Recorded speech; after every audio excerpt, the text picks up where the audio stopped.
Welcome, everybody, to a new edition of the Hot Rod Blues podcast. I am your host, Sean Brereton, along with the two co-hosts, Javier Agustin, Bomber Steel Customs. I almost forgot I had a microphone.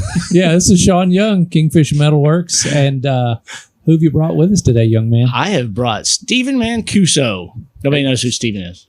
No, that's all right. No, I'm just kidding. It happens. No, yeah. So Stephen and I go back 10 years. At least, yeah. At least, but about 10 years or so. He used to be in insurance, but now he's in fun stuff. I grew up. Lots of fun stuff, yeah. So, but no, welcome. Thanks Thank for you. coming. I appreciate it, man. So I love the facility here. It's really awesome. yeah, We right. gotta say Yeah, Oreo, so yeah. so we got to say where we're at. We're if In it a looks tin like can. we're in a tin can, we're in a tin can. We're actually in two tin cans. Yeah, that's It's a right. Tin can. We're in and a tin can inside of a tin can. We're like a turducken. Okay. if turducken was filled with four gross guys and sweating in right. Memphis, July. Exactly. So Guess we're August we are now. inside of Sean and Javi's shop, which is a Kwanzaa hut. And then we're inside of an Airstream trailer, which is what Javi What year?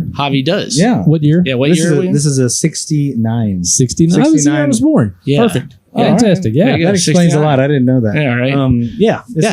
This is a 69 land yacht, 26 footer. They've affectionately named her Ellie. And we have to talk about her because we're sitting inside. Yeah, right. It just doesn't sound right.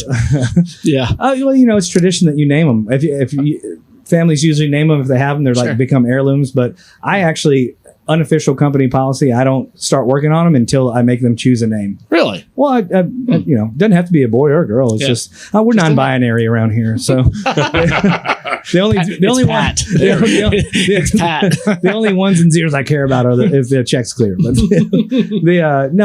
they're a really great family out of Knoxville, and I was really excited to take this in. Yeah. It's a big jump for the business, and they've really signed off on a lot of cool stuff. you Yeah. know. And on our channel, we'll do some.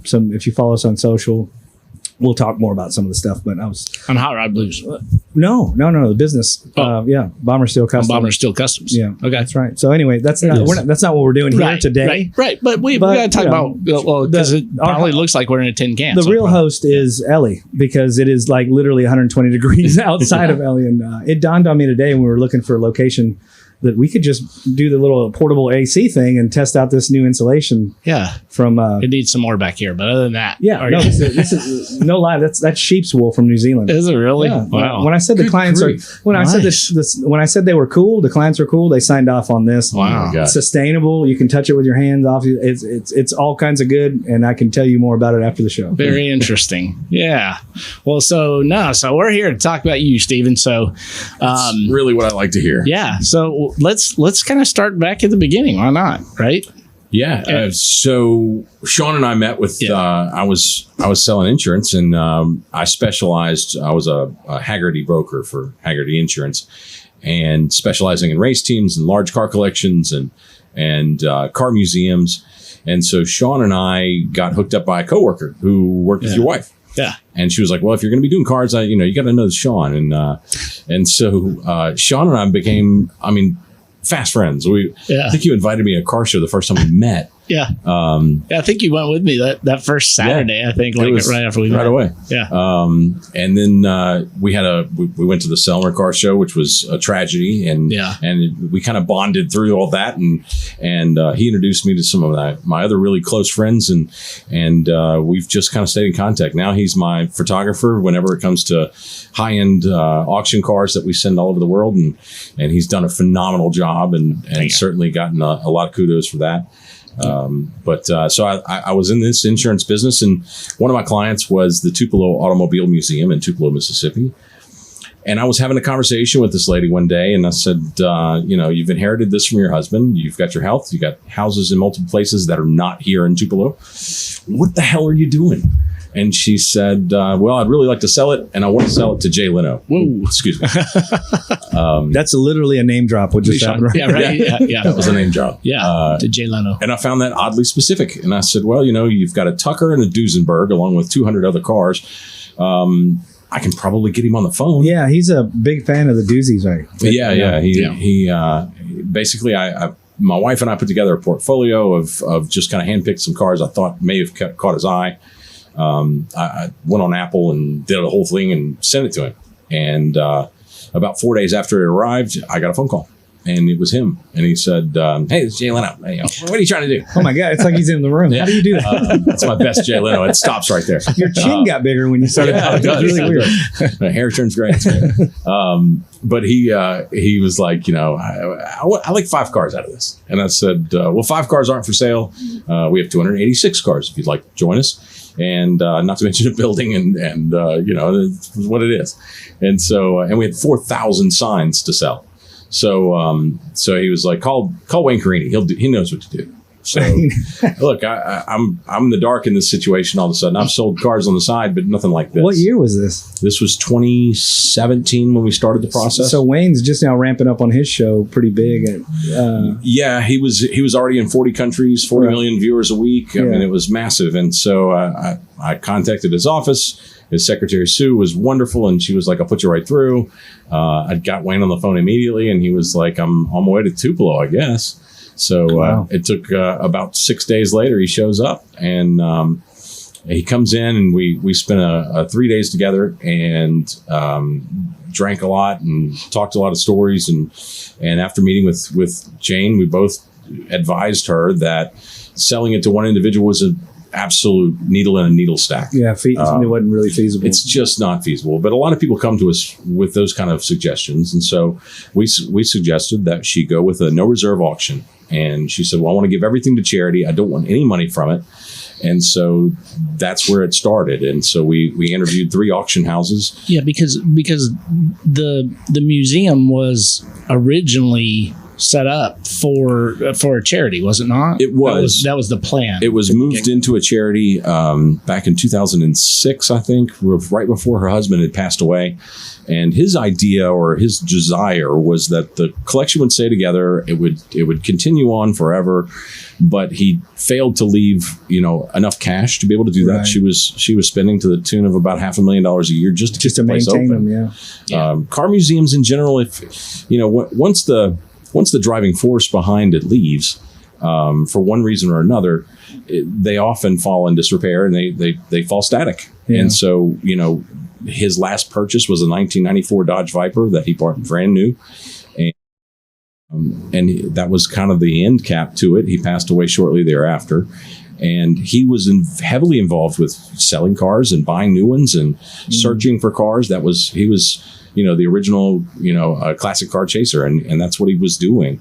And it was a passion. And he found signs and automobilia of all kinds of different stuff, the huge library of different catalogs and magazines and different books that you just can't find.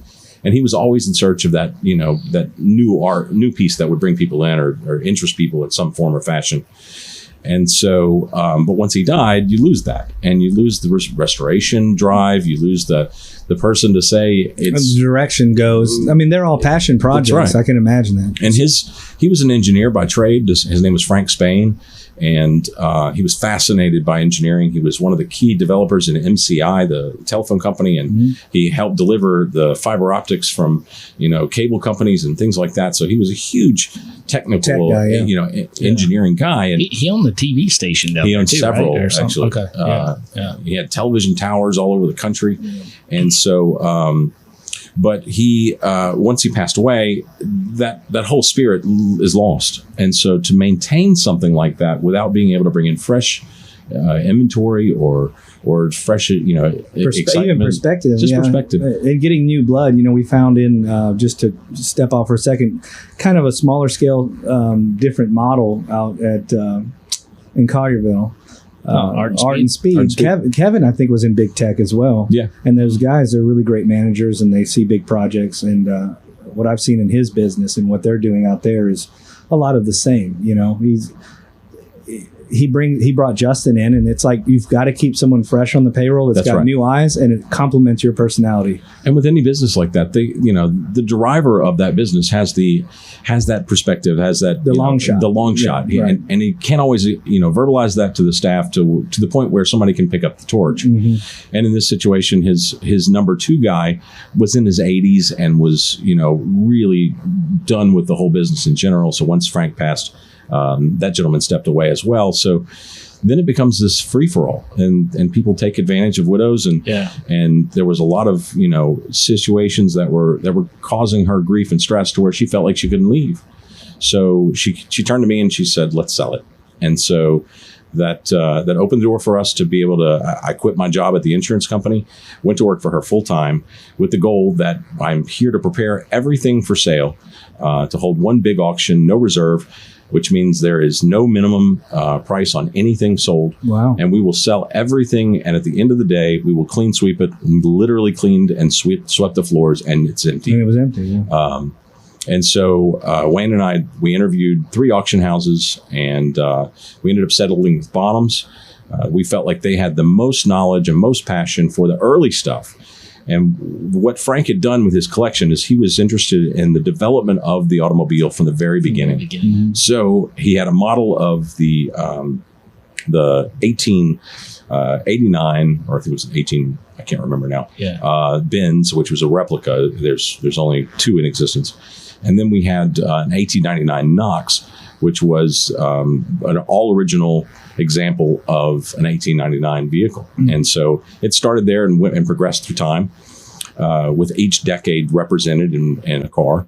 And so with the early stuff, I felt like that was the hardest to sell, and that was the most important to get right. Yeah. The later stuff, as you get into the Duesenbergs and then the 1940s and on. Well, people connect with that. There's a lot of opportunity to capitalize on that, regardless of the auction house that you choose. Right. The early stuff was the most important, and to make sure that the documentation was correct, the historical research was done properly. And we had 2 guys, Rupert Banner and Evan Ide.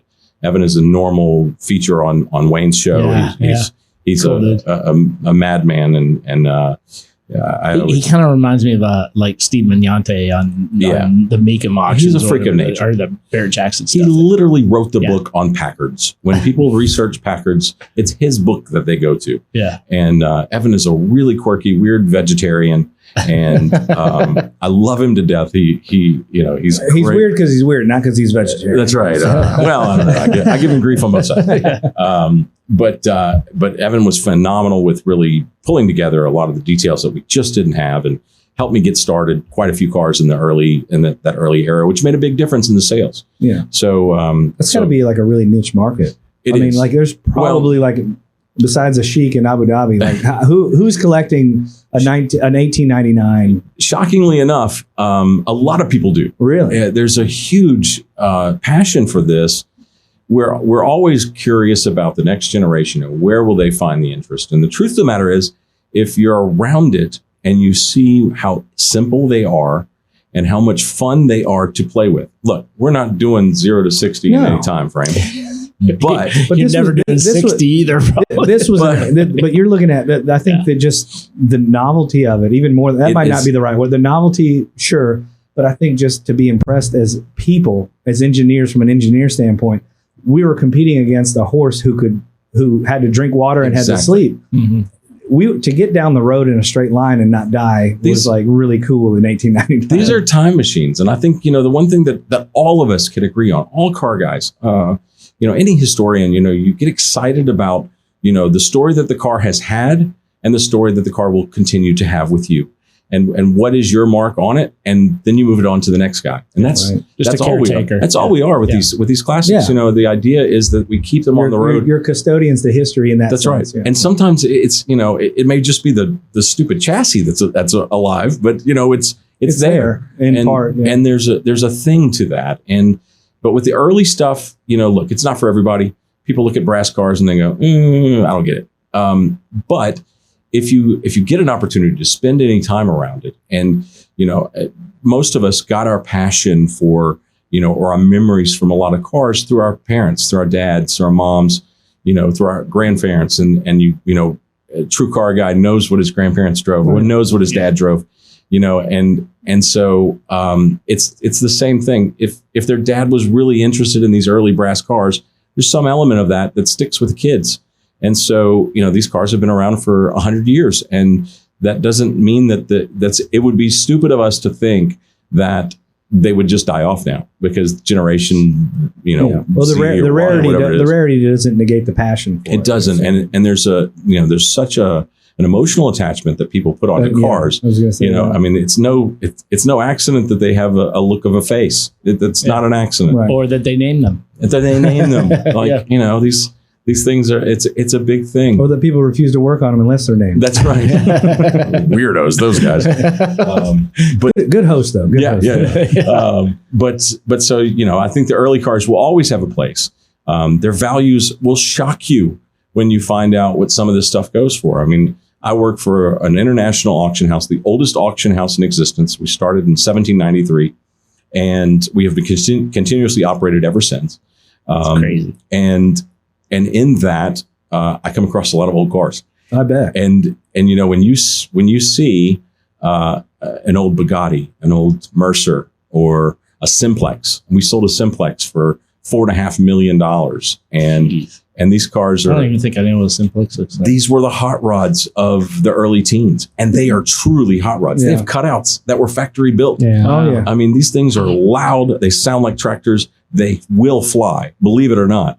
And being that they don't have doors or windshields or roofs, it really feels like they're faster. It kind of sounds like Matt at the mile. It will scare you at times. I think he was scared the whole time. Yeah. He had a blowout like the next day. He shouldn't have been on that track. I was in a 1915 Mercer just recently, and I'll tell you, I scared myself in the thing. Yeah. They're exciting, and they're fun to drive, and they're quirky and weird, and so are the rest of this crap we drive. Yeah. I mean, it just is. Well, life expectancy back then, and was it like 35? Like, Right. Trust me. the guy, you got a 35-year-old behind the wheel of a 35 mile per hour vehicle. He's ready to go. Yeah, and there was no driver's licenses, so 12-year-olds were driving these things. Right. I mean, it was crazy. They had to go get the ice block. That's right. They just had to have a person walking out in front with a flag, right? Yeah, lighting tech. Yeah. Like where that's come. The Look. gaslight. You're lighting a candle, putting a glass case over it, and going down the road in the reflect. Can you imagine driving at night? Just like on a road that didn't really exist. Well, here's the part that usually baffles people is that,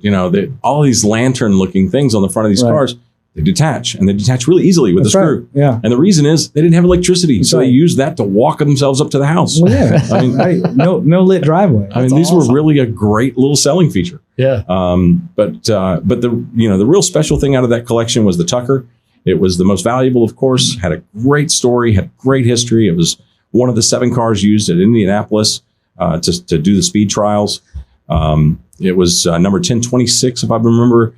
1027 was the one that they rolled over and then drove again. Wow. Wow. And that was the one you guys had? So we had 1026. This car was never one rolled, before. thankfully. Yeah. But you could see those still frame shots of the guys being ejected yeah. and mud. They were on dirt, right? They were dirt. No, tracks. this was a concrete track. What was the track that with the wood tracks? You remember when those are board tracks. Yeah, board that's tracks. Motorcycle racing.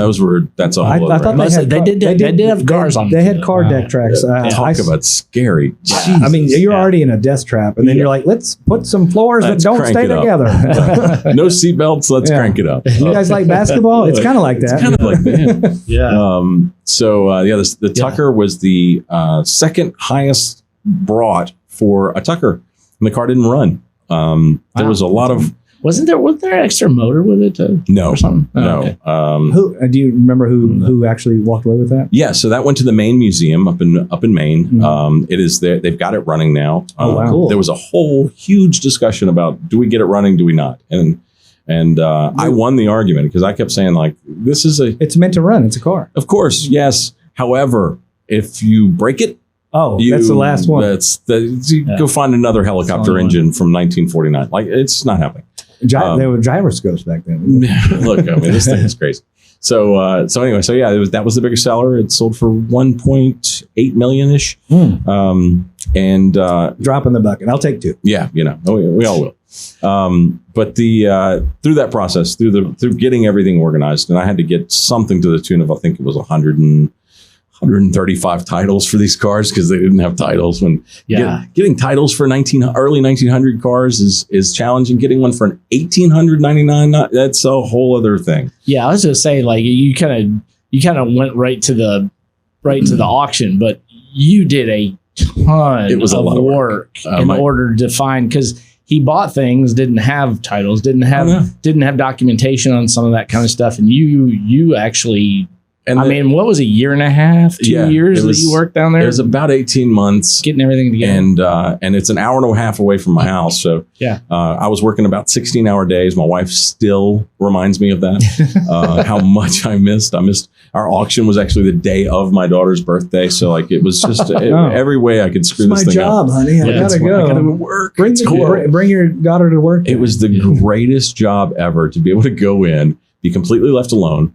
And all you have to do is, just dig through stuff about cars. It was great. I had so much fun. Yeah. And I got to yell at people, and I got to, fight with people that said that I donated a car 25 years ago, but I just really meant to put it on loan. I'd like it back. It was great. That sounds fun. Awesome. And look, they won some of those arguments. I gave back 2 cars. And the first one I gave back was a guy that had built it with his father and had no way to keep it when they donated it to the museum. Loaned it.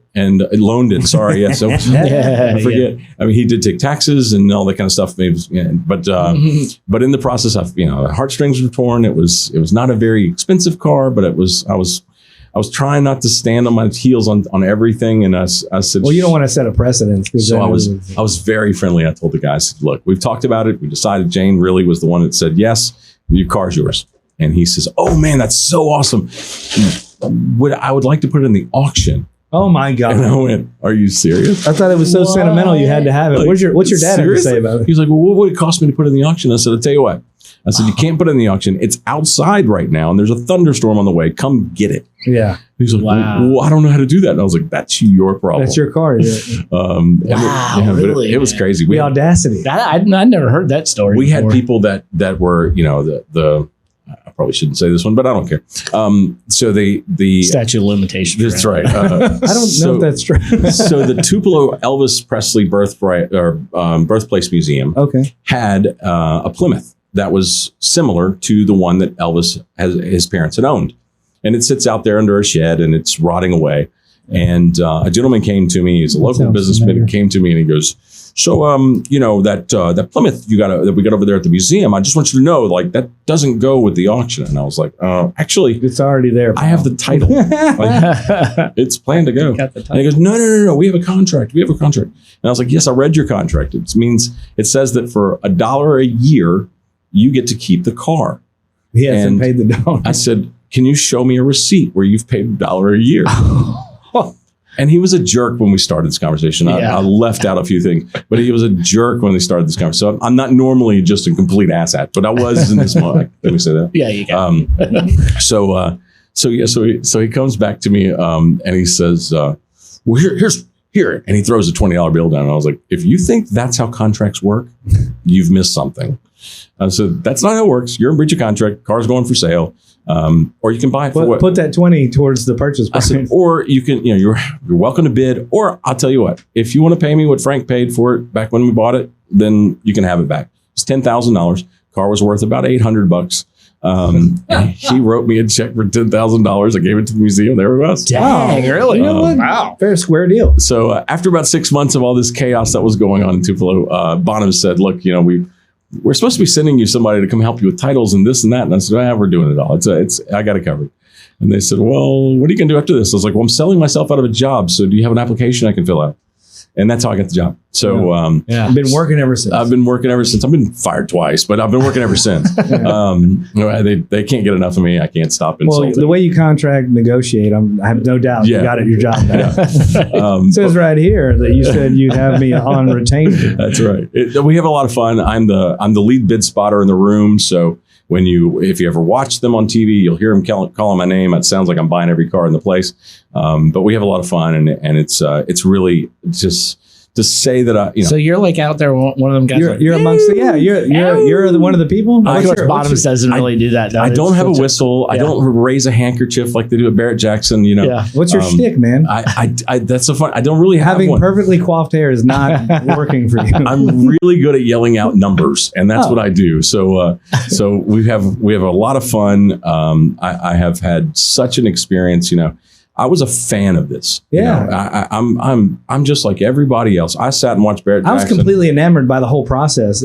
And the people were like everyone has their own reasons for watching. Yep. Like some of them are like, I can't believe someone would pay that much, and the other ones are like, I didn't even know that was a real car that existed. That's right. And then everyone else is just like, well, and we have that's not worth it. We have people that will go through the effort and the money to go out to these auctions, and they sit there with a notebook and they write down what they think the car's worth. And then they write down what the car sold for. Like a whole game. And it's a whole thing. That's so cool. And there's a whole group of people that do this. Really? And look, when they don't buy, they just do that. They just do that. I'm not going to call Mattel, but after this, we're going to sit down and come up with the board game. Somebody should. Meekum just heard that, and they're like, the bottom guy told us how to do it. Yeah. And I get to go to a lot of these auctions, and I get to, all these people that I saw on TV or that I always thought, oh my God, like, how do you even get to meet Chip Foose? The answer is you go to a freaking auction. Yeah. He's there. They're all in the same room.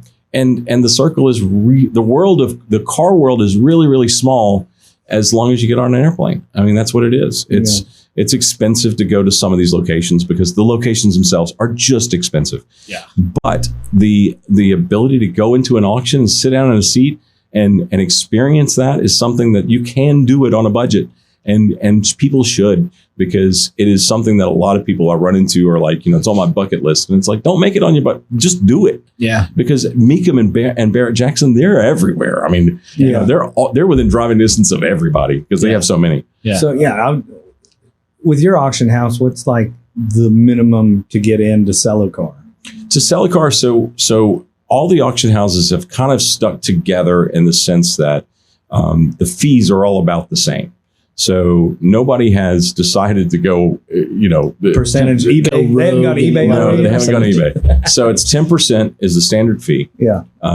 That does change based on two factors. One, the value of your car.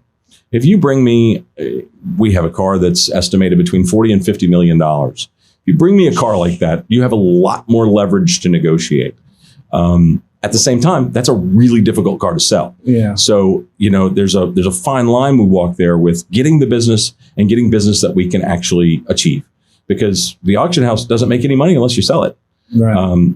Every auction house will charge you a $1,500 lot fee, most likely, just for showcasing the car prior to, and then they'll charge a photography fee. So, Sean has to be paid to go out and spend 4 hours with me in the middle of the heat and come up with a magical picture that, I will broadcast everywhere. So you get $1,400 and he gets $100. Yeah, exactly. More like 50, but right.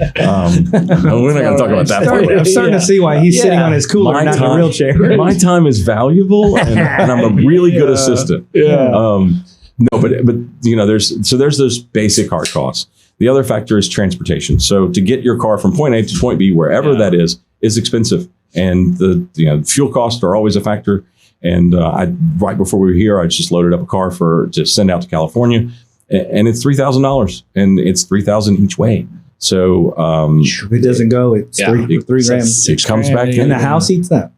No, on the return trip? The seller pays that. So you're good. But it's an expensive venture for someone to sell. However, when you go to the prime location where you have the richest, it's California, right? Well, it's not just California. We have helicopter parking at that sale. The Catalina wine mixer. And so at Quail, we will. Yeah, you're going to Quail. I will have Quail is just south of it's on the peninsula of Monterey. It's just south of Pebble Beach, about 10 minutes away, 15 minutes depending on traffic. But it's a beautiful location. It's right there on the coast, and that is not for the faint of heart. No, so how exclusive is Quail to get, just to go do your spectator? You are a buyer if you're at Quail. Yeah, to get into this show for most individuals, it's going to cost you $100.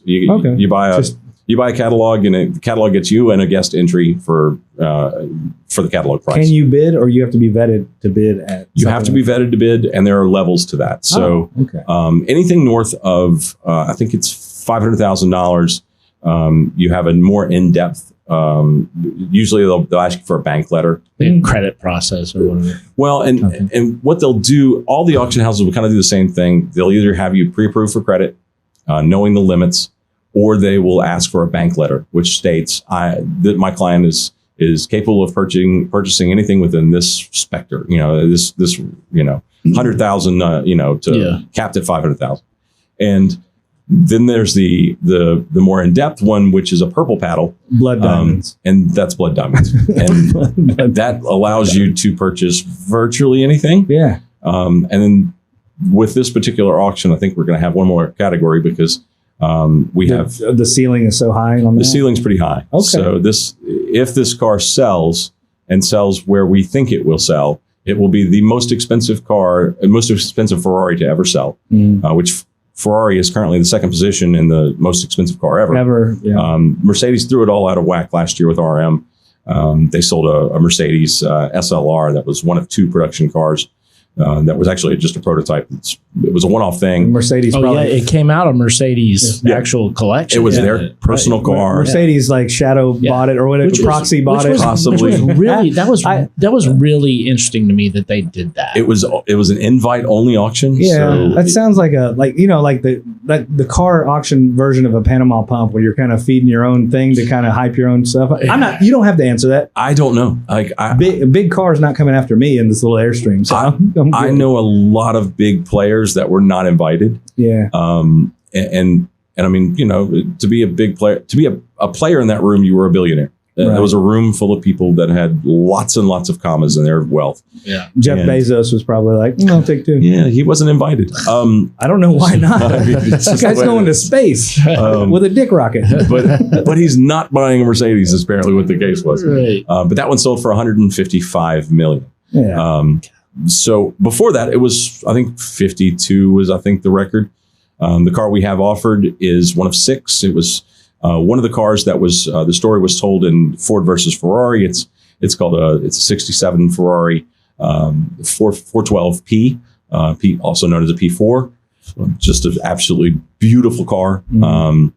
And the estimate is between $40 and $50 million, I think. Is it a race car? Was that? It was a race car. Yes, it is a race car. It is street legal. Was Bugatti driving that car in the story in the Ford versus Ferrari? Like how it had to accuracy on the story. I don't know that this car was wasn't replicated to that extent. Yeah. I don't know. Blew the engine in the last whatever drama. Yeah. I mean, TV. I didn't read that much of the description yet, so I'll do that. I do that on the plane. Your auction house sounds swell. So this is the one that I didn't get to take pictures of. You did not get to take pictures. You probably weren't allowed to look at it. You're just a mere mortal. But they won't let me sit in that one, so nor do I really want to. No. One of the craziest stats, but people are like, oh my God, you get to drive these cars. I'm like, yes, that's nerve-wracking. Get to drive them, and it's terrifying. Yeah, because what you do too, for the most part, you're driving it to load it on a trailer or something. You're not going out and just enjoying. You're rarely going out to just enjoy it. Every once in a while, Sean will pick a place like Shelby Forest where it's 60 miles round trip. I don't know why that was the case. But I was helping my brother out. Blind turns everywhere. Yeah, and rednecks drinking and driving. No problem. Right after a huge storm happened. Yeah, we're going through Shelby Forest, man. I was thinking, there's a spot right inside the thing, whatever. Well, we get there and there's guys clearing trees, clearing shrubs and all that stuff where I was wanting to shoot it. So I was like, okay, there's another spot around the corner. Well, man, Shelby Forest is a lot bigger than you think it is. I grew up out there. Yeah, it's like 6 miles over to like where the lake and stuff is, but it's all like this. And Dead man curve. Yeah, and it's all these sticks and everything. When you get closer towards the bluff, that thing just drops. I'm just wondering at that point, like, is Sean setting me up for something? Yeah, right. Am I leaving here? The 18 van pulled up and just clubbed you. I heard a banjo. It was crazy. Because the other thing was my thought was they just repaved out there. It's all that was great. Beautiful. Yeah. That was great. Like awesome. But some trees had fallen across, and so there was a couple places where it was like all junk. I was like, "Oh my god, I can't believe I just did this to him in this car." Well, the park ranger pulls up as we're shooting, and that's pretty funny. I walk over and I'm like, "Hey, how's it going?" What did he say? Are you joking? He looks at me and goes, "What are you guys doing?" I was like, "We're shooting photographs of the car, taking sexy pictures. What are you doing?" And he says, he goes, "Well, did y'all open it up on those roads? Were y'all driving too fast?" And I was like, "No, sir. No, we were behaving." And he goes, "Do you want to?" Oh my god! Oh my god! Yes. No, I'm good. So. Thanks. I need to make friends with them actually, so I can go out there in the fair lane, rip through there. But I remember the first time I went out to Monterey, and I had a client that asked me. He said, "Look, I can't be out there, but I need you to sort out a car for me." He's English, and I'm like, "Okay, what does sort out mean?" He goes, "Run it through the numbers." "Look, American, I want you to actually get out and drive the car." And I was like, "Okay, which car is it you're looking at?" He says, "The Ferrari F40." So I'm like, "Man, great! I'm so excited." And I am. I was so excited at the same time. Yeah. There are many versions of Sean out there by the thousands, and they sit with their phones. They're at the corners, and they all have fancy cameras. They have multiple cameras. They're out there taking selfies and whatever the hell they do with these photos. I don't know. There's just bunches of them. It's like paparazzi everywhere. Yeah. They jump out in the middle of the road and taking pictures of this Ferrari coming up, and I'm sitting here terrified. Yeah. And so I've got to sort it out. And so I take it up, and he wants me to go through all the gears, which in a Ferrari F40, what you don't know is that you have to get up to speed to do that. They don't just do that in casual driving. So I'm not to drive in this car, and it's got hardly any miles on it. I'm like, am I really supposed to be doing that? And luckily the guy bought the car, so I felt like at least I was justified in what I did. And now the punchline: what'd you do? and does your employer need to know that? That's right. But it is great fun. And it is great responsibility, and I always tell people that you have to be a grown up when you drive these cars because they were posters for me and as a kid, and I dreamed about taking them through McDonald's and showing off all my high school friends, and that's not that's what we get to do with them. Well, they sell that's what they're selling with those cars. Yeah. The supercars are dream cars. Sure, the fact that you even get to see one in person, it snaps people's necks off, and you get to do that every day. Yes, and I try really, really hard. My wife and I, my wife is the one who tries to keep me grounded anyway, and she's like, you used to watch these shows, and now you're on some of them. Like, you have to remember that you used to get excited when you saw anything old with flaking paint. Like, like you have to still appreciate that. I was like, okay, that's a good reminder because, I do pass by stuff and go, that one's the paint's, not good. The door gaps don't match, and that's not a real engine. And blah, blah, blah. I saw Cobra one day. I'm like, it's not real. And she's like, really? Like, son, really? Like, really? I used to get excited about stuff like that. So I'm trying to really work on really humble, getting back to the humble, pulling myself backwards and saying this is really an incredible opportunity. Yeah. And it is great fun. I mean, I never got invited to come talk to you guys when I was working, at the insurance company or selling payroll. We didn't want you. I don't know why. Like, insurance is a scam. You said. Oh, look at that. I think I still have a license, but I hate them till I need them. You know that, right? But what the things that you get to do, certainly on the grand scale, you get to go to all the fancy parties, you get to do all the fancy travel and all this kind of stuff, but you also get to meet people, and that is by far my absolute favorite part of this. Is that I get to meet people of all walks of life, and being in Memphis, I live here. I live in Germantown. I try to be approachable. I'm usually approachable. I go to as many car shows as I can. It's never enough. But the truth of the matter is I love to meet people. I love to hear the stories about their cars. They're so passionate, and it doesn't matter if it's, a $50 million Ferrari or if it's, excuse me. I was at a show. I was in, West Palm Beach, Florida. And this teenager pulls in with a Gremlin. And I thought, that's the way you start. Because this kid was mobbed by these people. And it was because everybody knew what the hell it was. Yeah. They all remembered it. And you never see them. And this car was pristine. And I love that. And he was like, it was my grandmother's car. She sold Avon out of the back of it. Oh, wow. It was the whole What color was it? It was exactly what you would expect. Pea green. There it is. Pea green interior. And it was immaculate. She had plastic coverings on the seat that he left there. Factory, so yeah, I'm sure it was. Nice. But it was, it's. I love to meet the people. I love to meet the stories, and you get to find crazy stuff. I've found some holy grail stuff, and people throw that name. Really, it's the Gas Monkey guys that throw it around, but it's true. They exist. Like there are these crazy situations where. I was just telling you. Now I'm gonna unveil some of what I was telling you.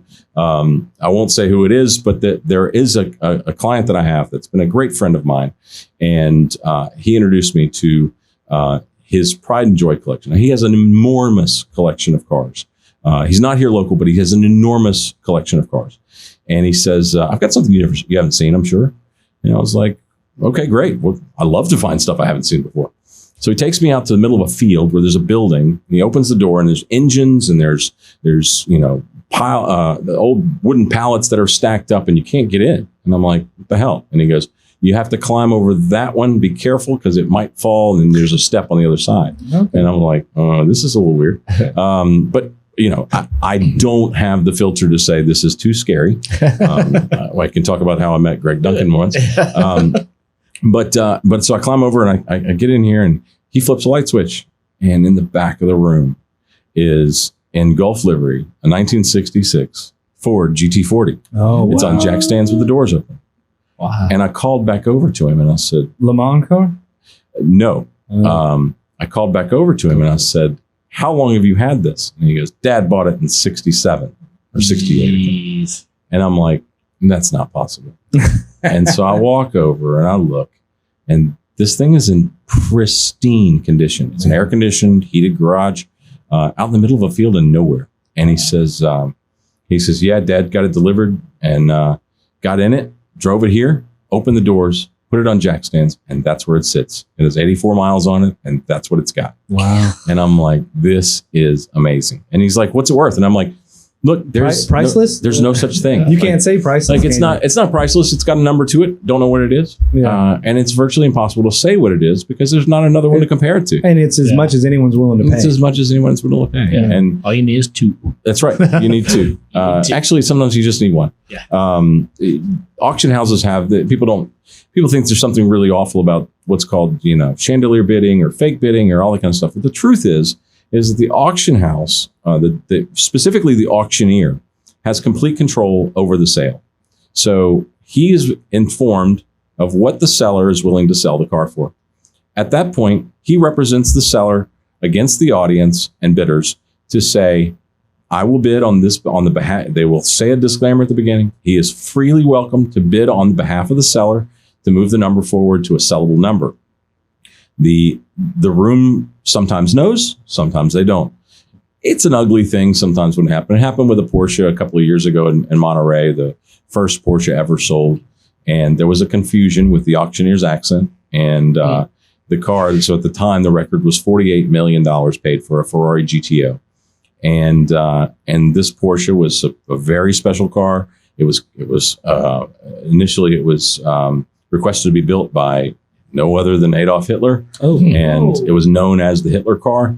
And the car goes up for sale, and they open the bidding at $30 million, it sounds like. He goes 30, he goes 40, and he goes 50. When he hits 50, I pull my phone out, and I'm filming. Yeah. I had some celebrities standing next to me. Because that was going to be like the new record. Look, this is blown past the record all of a sudden by millions of dollars. And so I had some celebrity friends or celebrities were standing around me in the back of this room, and this room is packed. Everybody's got their phone up in the air. And it's $50 million, $60 million, $70 million. The room goes nuts. Well, he looks up and he sees that because it's on a big giant screen, $70 million. And he goes, no. That's my Danish accent. It's actually 17 million. And it's still to this day. I know him very well. I don't understand. So somebody was willing to pay $70 million? No. I'm a little confused at what you're telling me. 17 million. 17 He started like with $13 million. Okay. It sounded like he started with 30. And so he says 13, 14, 15, 16, and he gets to 17. And the clerk, there's a lady sitting next to him, and she's typing in what he's saying. And she's not paying attention to the audience. She doesn't know where the bid's coming from. She's just doing what she's told. Just a stenographer. She's just sitting and typing in the numbers. And his accent was so bad that you just couldn't make it out. And so it sounded to everyone in the room, and it's, there's a lot of commotion once you hit 50. Is she typing in the correct number or the 70? Wrong number. Yeah. So the audience sees 30, well, 40, what's crazy 50. To me is he never looked at the screen. Well, not that he didn't look at the screen. That screen is popping up and people are still bidding. There's no bidding. There's no bidding. So there's no bidding. Oh, so okay. That's where I was like, dude, get as much as you can get. Yeah. So the most likely the reserve on that car was probably $25 million. Yeah. So he's bidding on behalf of the seller. So he's running the number up to a point where the next bid gets us within a window that we can, have a conversation with the seller saying, hey, dude, like we've got real numbers on this. It's time to sell, let it go and see if we get more. And that's the whenever you see, Frank Meekum standing in the middle of the circle at the front, he's hammering the seller. And that's why the brilliant thing, here's some advice, folks. Okay. I don't work for Meekum. Here's your advice. If you ever sell a car at Meekum, go to the bathroom when they're looking for you. They're looking for you 3 cars ahead. They want to know where you are. They want you in the circle so that Frank can work your numbers down. And the truth of the matter is, if you just don't show up to the circle, chances are more than likely you're going to magically get the number you're looking for. Yeah. Because the auction house has the ability to wiggle. So they're making 12% up to the first $250,000 bid on a car. After $250,000, your percentage drops down to 10% as a buyer. So the buyer is going to pay 12% on the first $250,000, 10% thereafter. So they have this allotment of money that as the bidding goes on and they have live money in the room, they have this amount they can play with. So as they're trying to make, because the auction house doesn't get paid unless we sell the car.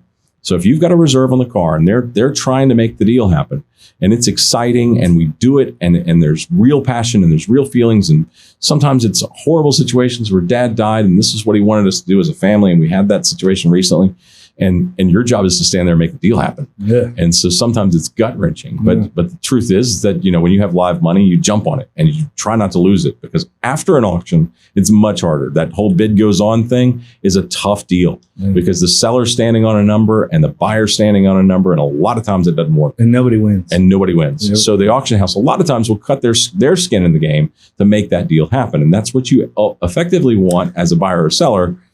It's really tough to get into there and know how that works. But we see that in the real estate market at closing. Yes. So your real estate agents are willing to come off my percentage just so it's essentially the same thing. Money in the hand. We worked really hard on this deal. Let's not let it fall apart over $100,000. That's right. That's a lot of money. To some people, not to your friends. Well, it's true. It's really true. I live in Germantown too. But yeah, it's such an exciting game, and it happens so quickly. Cars are on the block, typically 90 seconds. From the intro to the hammer, it's usually 90 seconds. And there's things called short hammer. You see that at certain situations and Barrett Jackson, but the auctioneer has the ability to do whatever he wants. That's not in the contract. You don't have, clock to set on and say that, you sold my car, but you sold it in, 62 seconds and, there's probably more money in the room. Well, they've got thousands of cars they're running through over the course of 10 days. Yeah. I can promise you, they don't care. Like they're moving them. And still though, man, I think I paid for this crap.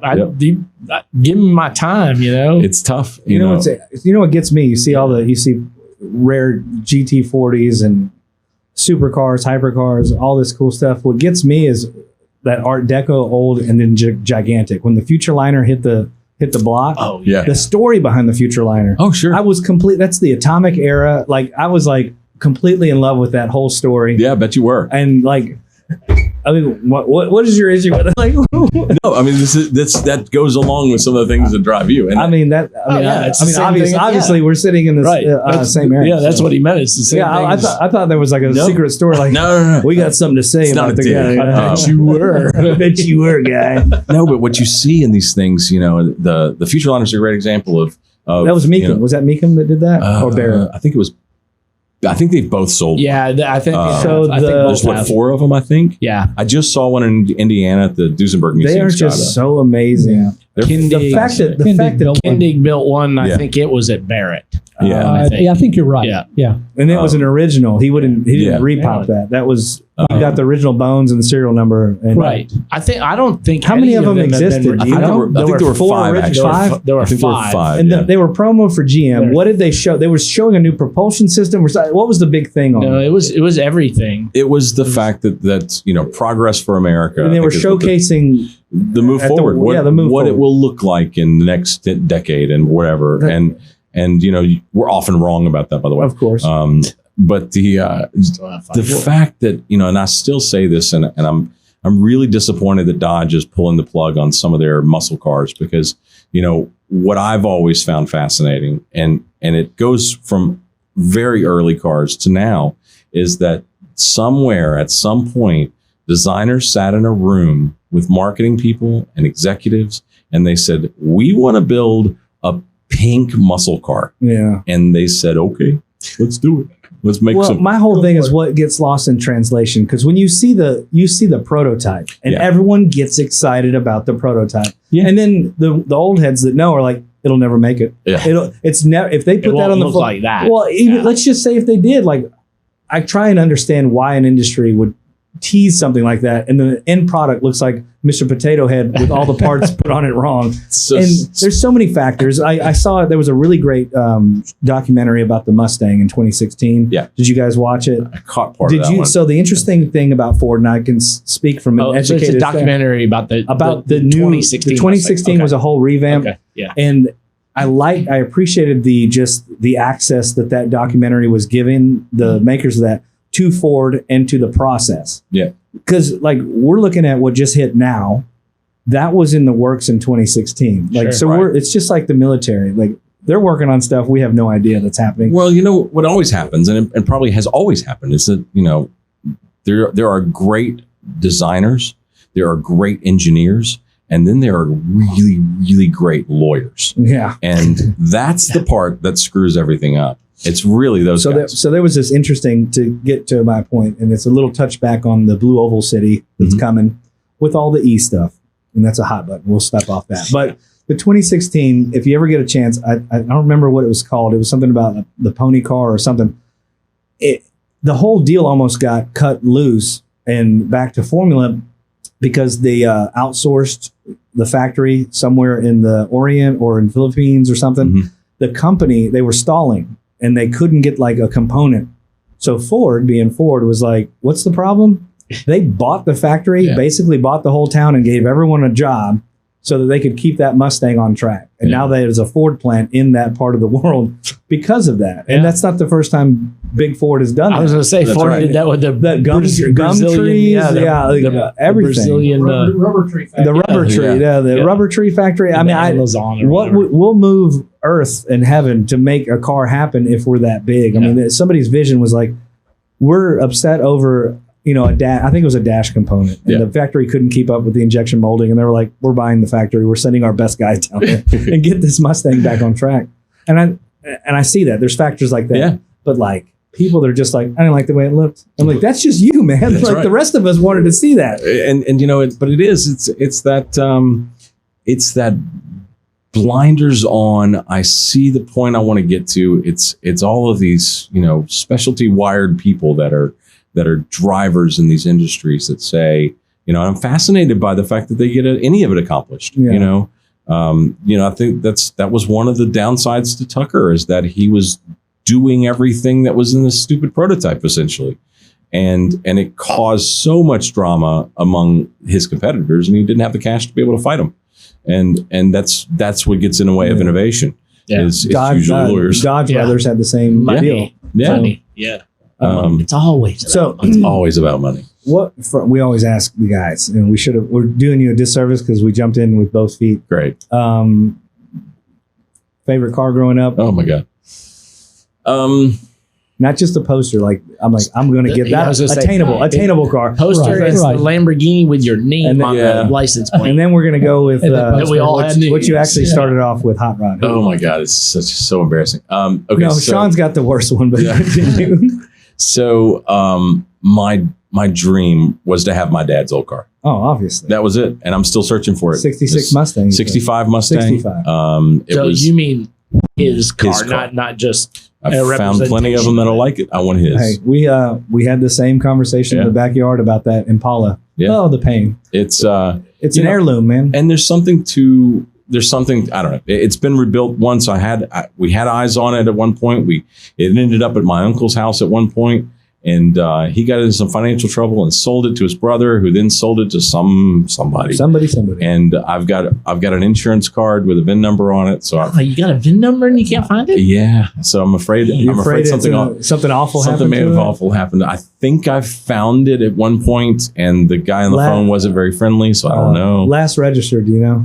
Last registered in Slidell, Louisiana. Year. It was probably, you're going to make me lie. And down toward the Gulf. It would have been 92, 93, something like that. Wow. A lot of gators down in that country. Yeah. There's a lot of salt air down there. And what I ended up with, this is embarrassing. 1981 Ford F-100 pickup truck that was my uncle's. It was his work truck.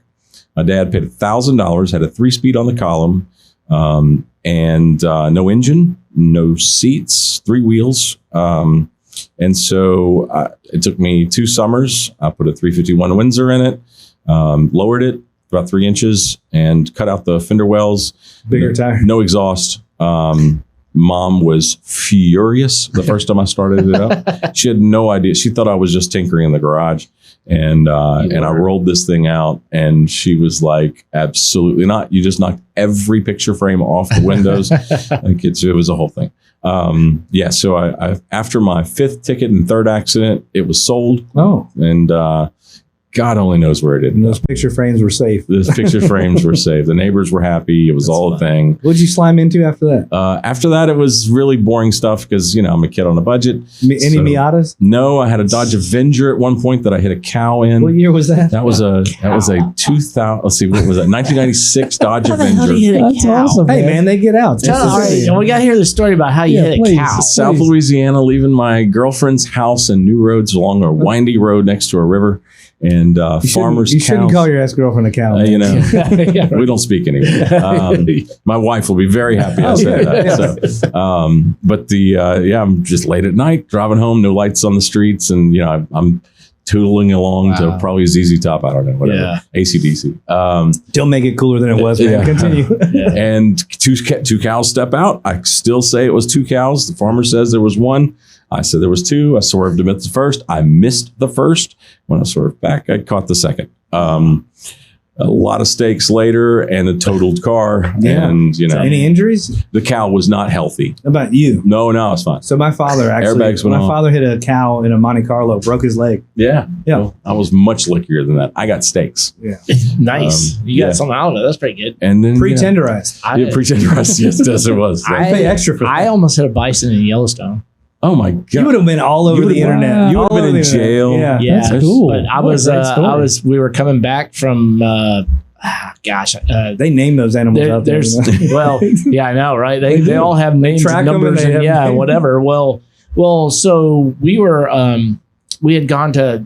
They call it the Serengeti of Yellowstone. I can't remember what it is, but it's where you can see all sorts of animals and stuff. And we were staying on the other side of the mountain, so. We're coming back from there at dark. So I'm running at dark, going back up over the mountain. And man, I come over like it was like a switchback on the mountain coming back around. Come around, there's the headlights, man, right there. And like up on the mountain, like shouldn't even been there, but here's this stupid bison, like, you see this big eyeball staring at you. He's like, I wasn't. You're in the fair lane? No. Bison was thinking that you shouldn't have been there. No, yeah. Just saying. Yeah, but it was just crazy because, like, you would have expected to see, like, a mountain goat or, bighorn sheep or maybe even elk. Bear. But, like, a bison being way up there, it was just really weird. Because, like, there was a guardrail. Yeah, there was a guardrail on one side and cliff or rock on this side. So he was like in this weird spot where you wouldn't expect one to be. You're lucky he didn't attack your car. Yeah, I know, right? Sure. Yeah, like it was like scary. Rental? Yeah. What were you in? Yeah, it was a rental. That would have been fine at that time. You could have done that. But man, yeah, it was like you're making decent bucks. You sprung for the midsize. Right.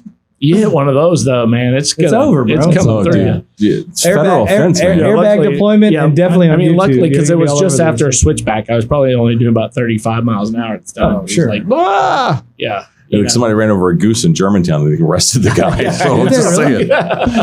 Yeah, no That sounded doubt. like malicious intent. Let me tell you what, those Canadian geese are suicidal sometimes. I'm just saying. They're Canadian. Dude, What do you they're wanna Canadian do? geese. They need to go anyway. Whoa. Wow. Some of You're them, gonna hear man, something on that seriously, some of those geese, they're a pain in the butt. Canadian geese. Canadian geese. Who has has a issues whole with story geese, right? with it? Well, so my next door neighbor has a lake in his backyard, and they come over there, and there's like 50, 60 of them. And then they come in my backyard and shit Poop all everywhere? over the place. Yeah, it's horrible. Like I was going to make a gun just to Oh, yeah. not a gun to shoot them, just a gun to scare them. Right, right. Bang. Yeah. What was our host's name? It's Sean Brereton. Yeah, Right, right. Yeah. Sean, you have some strange problems, man. does. I'll be I honest with know. you, Sean. Unless you have a hunting a hard license and they're not in season, that is a state offense. Yeah, no, I wouldn't. Your kill them. your friend, I wouldn't y'all's new kill friend them. that said you could wide Yeah. open, he'd be all Yeah. too happy to arrest you. I wouldn't kill them. I don't really care. I just want to maim them a little bit. Right. Yeah, I Yeah. just Maybe want them make it where they don't fly so good. Little fireworks. Yeah, that's right. That's right. They don't fly so good. You don't fly so good. Maybe you don't go south this That's winter. right. That's right. Take Go your back chances go here. Back up north. But yeah. But so tell us when is the quail and there's more than like one auction at the quail, right? Like isn't that kind of like Pebble Beach when they have like multiple auction houses? What all the auction houses kind of try to do is, we're not going to just set up an island. Let's try to do this where it makes a little better sense. Although we don't always get along, there's certainly plenty of drama that goes on. That's really, really wish that, some of that could. We need a reality show. I just said this to someone recently. It's probably going to happen. We're talking about in it. between the auction. You mean in between the auction houses and stuff? Having some of the backdoor stuff that goes on. Like it would be great if there was only. I can imagine the fight to try and get a vehicle into your. I'm auction, thinking. Reality shows, small cookies. I'm thinking we cast Will Ferrell. We do a full movie. I could just give him. They're on a story. writer's strike right now. Yeah, that's right. We can. This is easy. We can scab our way in right now. So what we do is generally, Concours d'Elegance is what the fancy French word is for car show. That's all it is. It's a car show. We all go to car shows. It's a fancy car show with really crazy tickets to get in. And at the Quail is a golf club and resort and hotel, and it's owned by Michael Kadori, who is Sir Michael Kadori, Knighted. mega billionaire from England. I'm assuming in England, and he owns the majority of Monterey, California. Huh. And he flies around in his helicopter and visits all his friends. That's what he does the whole week. He's the pilot. He flies himself. No, he has people for that. Okay. Yeah. But he rides with them. Well, Harrison Ford. And he's a really lovely guy, I'm sure. But he owns all this stuff, and so he has the Quail Concours d'Elegance, which is the most expensive ticket you'll buy to go to a car show ever. It's $2,500 a person to get in. Whoa! And that does get you free caviar. It gets you top shelf drinks at 8 a.m. in the morning. All you can eat, or is there a cap on that? Yeah, I was just saying. They probably put a cap on you. Because I'm going to wreck shop at $2,500. I hear you. I mean, look, I'm gonna drink my $2,500. I'm trash, so I'm lining Ziploc bags in my pocket. it may be a bargain for you. They may stop you at the door. But it's crazy. And then so we have an auction that's right next door on the same property, along with the Pebble Beach Concours d'Elegance, the biggest car show in the world, most notoriable. So that goes on at the same time? That goes on Sunday. The Quail is on Saturday. We have auctions on Friday, starting Thursday with RM. RM's going to run, RM Sotheby's will run Thursday, Friday, and maybe Saturday. And then we'll have Gooding and Company is going to run, I think, Friday or Saturday. And what we all do is we do try to stagger things to some extent. Not to say that we really care who shows up at your auction, but we don't want to lose an auction, midway through. We don't want to, we try to keep. Yeah. It's really just like a concert. You don't want to book the wrong bands at the wrong time. It's a very delicate thing with somebody that has to deal with that. But I can imagine. We have a new auction house now in the mix called Broad Arrow that's now owned by Haggerty. Will they specialize in anything? Just another house? They're just trying to make money. And they're buying all sorts of stuff. They're buying Concours events so that they can control the whole thing. Oh, monopoly, huh? And so there's a whole drama thing that happened with RM. They kicked RM out of a... Save it for the pilot, man. Oh, look, it's crazy. They kicked RM out of the Ritz-Carlton by just funneling money. They just paid until they said yes and kicked RM out of that.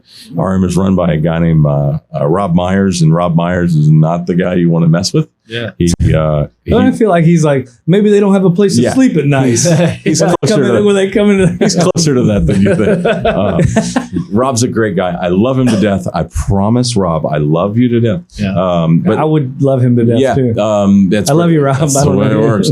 But no, it's always crazy. But we all try to, it's easier to do when you're talking about trying to get massive amounts of people with lots and lots of disposable income into one place. You try to do it around areas where they're going to be interested to go. Right. And so it creates a whole thing. Yeah. We have Car Week, Speed Week. We have, this Amelia Island thing that goes on, and we have, the Barrett Jackson auction that's its own thing. And so they run 10 days and bring in a couple of 100,000. So questions. I was recently in Vegas. You were recently in Vegas. So you know what's happening in November. The Grand Prix is coming to Vegas. Yes. I watched this ridiculous tear up of streets and infrastructure that's happening from 3 years ago. They planned this, I think. Is there an auction surrounding that? There will be. There has to be. There will be. The tickets are $2,500 for the nosebleeds with nothing. Like just to look out, you can't rent a room that faces the street for, I don't even want to know. Yeah. So Bonham's is the official auction house of F1. I would love to talk to you after the show. And so we have had an auction in Vegas. It began, we did it about 10 years ago as kind of a one-off thing. Then it was a regular motorcycle auction, which motorcycles, as cool as they are, as rare as they are, a really expensive motorcycle is, $100,000. Right. And there's very few of those. So most of them are going to fall less than 10,000 to somewhere between. There's not enough meat on the bone. Yeah. For so anybody, it's usually, really. $6,000 to $25,000 kind of on a really nice bike. And so there's not a whole lot of money in it. So it makes it very difficult to hold an auction because it's just expensive. Right. Everything about it, permits and people and travel and hotels. And it's just expensive. Logistically, I get it. So cars are where you make more money.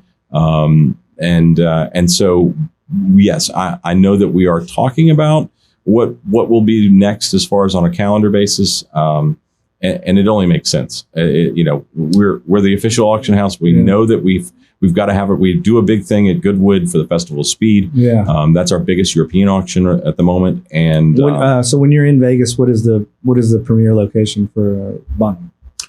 I would probably, it would be the Bellagio. It would be Caesar's Palace, something like that where they would attach to. You were talking about quail and you were talking about who you would get to attract. All over the world, this is like a first year thing for F1 in Vegas. They just unveiled the globe or the eye, whatever they're calling it. Have you seen that thing? No. Yeah. It's scary. My sister's got got tickets to the U2 at it. U2 is opening it. It's a big sphere. Oh my god! It's a big LED screen. Google that. Right? It's amazing. Oh, really? Go ahead, John. Oh no! Oh, never mind. I'm good. Just cut him off, Sean. I'm just curious about the race itself.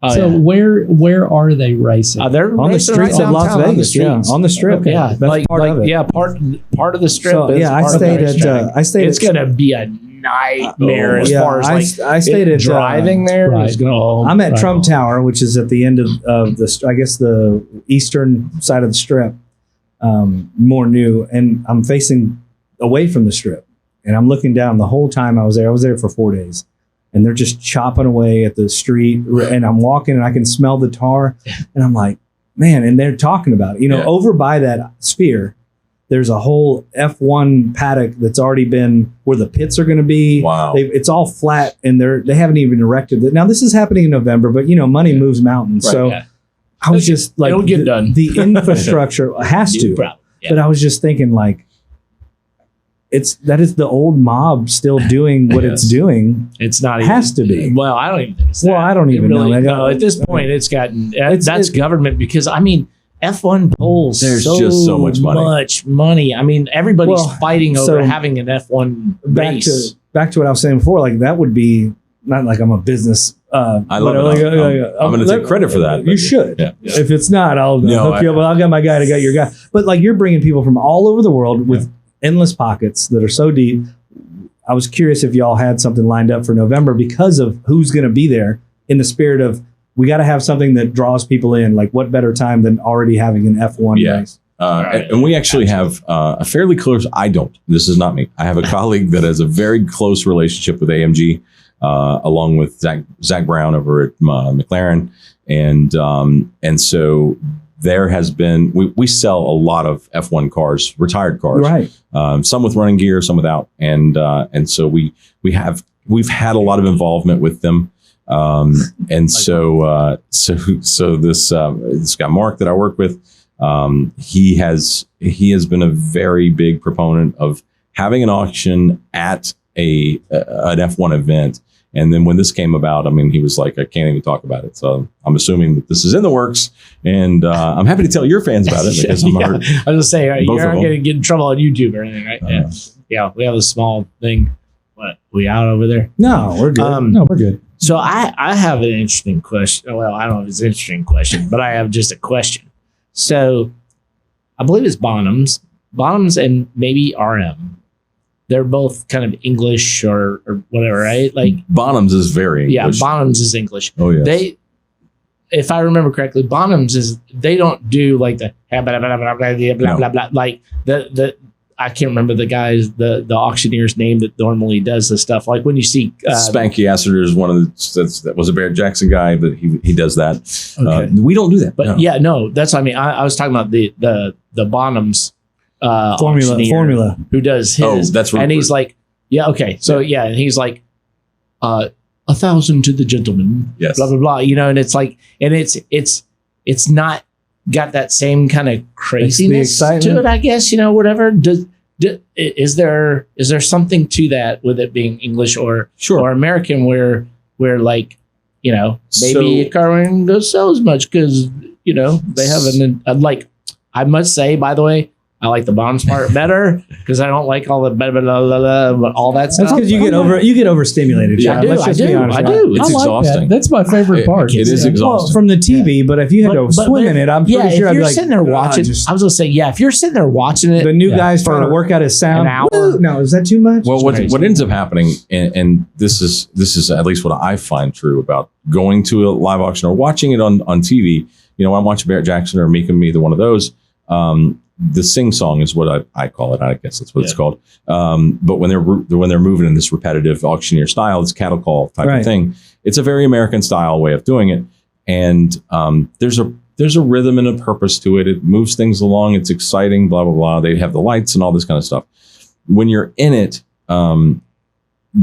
it's confusion at times, but that usually works in the auction house's benefit. Yeah, where there are people in the room that aren't paying, can't follow it fast enough. That just missed that it went to 30,000. And I'm raising my hand thinking I'm bidding 20 and I'm actually at 40. Yeah. And so, they just take it and run. I mean, it's the craps table. Yes. Any high stakes craps table. And so, the house plays on that. I was at Barrett Jackson in Scottsdale this year, and I was sitting there and I was sitting kind of up high in the lounge up at the top in the back, and I'm just watching because I'm trying to figure out like how in the hell can I bid on that car and know that what I'm bidding is what he's getting, right? And I'm sitting there as somebody who does this for a living, and I'm going, I'm not raising my hand. Like that would be terrifying. Yeah. And at Bonhams, the reason that I do my bid calling the way I do is because I had that happen where I've said yes and responding to the auctioneer 4 numbers ago, and all of a sudden now I'm $25,000 or $50,000 way over budget what I thought, and my guy is sitting there going, "What the hell is that?" like you got to reverse that. I don't take. And once it's done, it's done. Yeah. And so I said, okay, I'm going to be clear. So. Guy tells me I want to do $100,000, and I say Rupert, sir, $100,000, and I'll call it from the back of the room. And it gives what it has done, and we've talked about this a lot, because there's a whole lot of talking that happens in the background of all this stuff, which I get exhausted with. But I'm just a slow boy from the South, and I'm selling used cars. Like, I have to move slower. And I have to move slower than even Rupert, the Englishman, will move at times. So it's important to me to know that I'm not screwing some guy out of thousands of dollars. And certainly when it gets into the big stuff, like, we have to be very, very clear, I feel like. And I feel like that's my responsibility as your assistant to bid on your behalf, is to make sure I bid what you want, and that we're not just randomly throwing numbers out, because they will randomly take them. I mean, they don't care. So sale's a sale, and that's it. There's a million miles away from that auctioneer standing in the front of the room to the guy actually raising his hand. So how do you get it? Do you get assigned an area or a book of people, or you're just standing there and some guy gets action on something? So I've been, so we have a guy that stands in the front of the room, and he's literally just, anytime he sees a hand in the air, he yells, and he's pointing to the guy.